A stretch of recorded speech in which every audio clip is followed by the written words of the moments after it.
Ra tētahi kura i Tāmaki Makaurau, nōna anō te korou i tūwai he kaupapa whāngai tamariki ki roto i āia. He kaupapa tēnei nā ngā whānau me ngā kaiako o te kura nei i tīmata. He kai momotu nō rātou kia ora wā rātou tamariki ki te ako, o tira kia hiko wā rātou tamariki ki te whai i te mātauranga. Hioi hei tā te kura nei i naia nei me tahuri mai te kāwanatanga ki te tautoko a pūtea i tēnei kaupapa ā rātou. Mohi ana tōna kere, hā tōna tikanga. Ko tā te kura he whāngai i te mātauranga.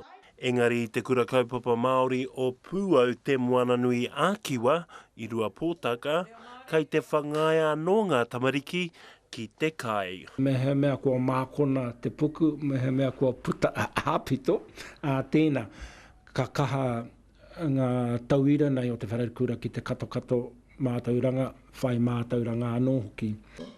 O tira he kaupapa tēnei i huake i runga noa i ngā whakaro o ngā whānau o tēnei kura.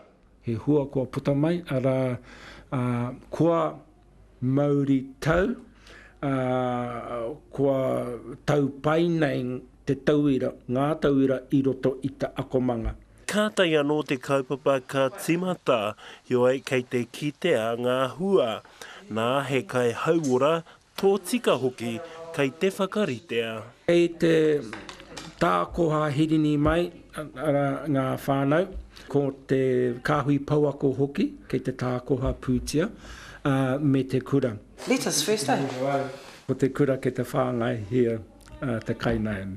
Ngā kai tika, ngā kai kia whai oranga te tinana me te waira o te tauira.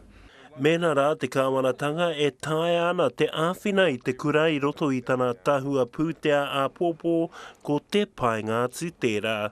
Hioi aha kua te aha, ka mahi kai tonu te kura nei hei pāinga mō te katoa. Anzac Pikia, te karere.